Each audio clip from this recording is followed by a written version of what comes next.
वहां जाकर जब उसने शीशे को छूकर देखा तो उसका हाथ शीशे की दूसरी तरफ जाने लगा।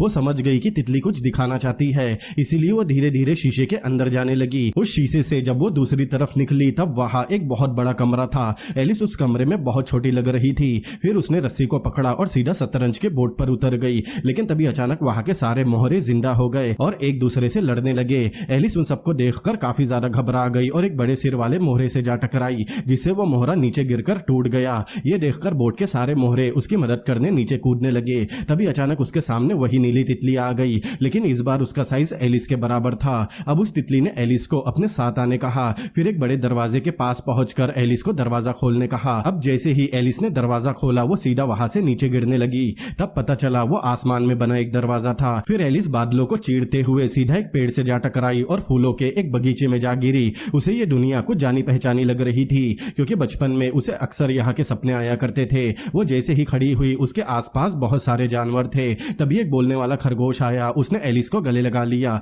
यहाँ तक कि वहां पर मौजूद सभी लोग उसे देखकर बहुत खुश हो गए। दरअसल एलिस इस दुनिया में पहले भी आ चुकी थी और ये सभी लोग उसके दोस्त थे। फिर वो व्हाइट क्वीन से बात करने लगी। तब व्हाइट क्वीन ने बताया कि हेक्टर की हालत ठीक नहीं है, क्योंकि लड़ाई में अपने परिवार को खोने की वजह से वो डिप्रेशन में चला गया और अब किसी से मिलता भी नहीं। एलिस हेक्टर की अच्छी दोस्त थी, इसीलिए वो सभी एलिस से रिक्वेस्ट करने लगे कि वो हेक्टर को बचा ले।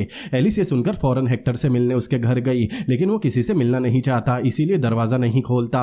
लेकिन जब एलिस ने उसे अपना नाम बताया तब हेक्टर ने जल्दी से दरवाजा खोला और एलिस को गले लगा लिया। उसे यकीन नहीं हो रहा था कि वो एलिस ही है, क्योंकि वो उससे बहुत समय बाद मिल रही थी, इसीलिए वो एलिस को छूकर देखने लगा। इसके बाद वो एलिस को अपनी हेड दिखाते हुए बताता है कि इस हेड का मिलना एक इशारा है कि उसका परिवार अब तक जिंदा है। लेकिन एलिस उसे समझाने की कोशिश करने लगी कि उसका परिवार मारा गया, इस सच को उसे मान लेना चाहिए। लेकिन ये बात सुनते ही हेक्टर को गुस्सा आ गया। उसने कहा एलिस भी बाकियों की तरह उसे पागल समझती है और वो उसकी एलिस नहीं है। ये कहते हुए उसने एलिस को अपने घर से भगा दिया। इसके बाद व्हाइट क्वीन ने एलिस को सुझाव देते हुए कहा कि हेक्टर को बचाने का एकमात्र रास्ता समय गोला है, जिससे वो समय में पीछे जाकर उसके परिवार को बचा सकती है। एलिस दूसरी दुनिया से आई है, इसीलिए वो समय से छेड़छाड़ कर सकती है। इसीलिए एलिस भी हेक्टर को बचाने पास में जाने मान गई। अब व्हाइट क्वीन एलिस को प्राचीन घड़ी के पास ले जाकर उस घड़ी की जंजीरों को तोड़ देती है। फिर उसने एक जादू से घड़ी का दरवाजा खोल दिया।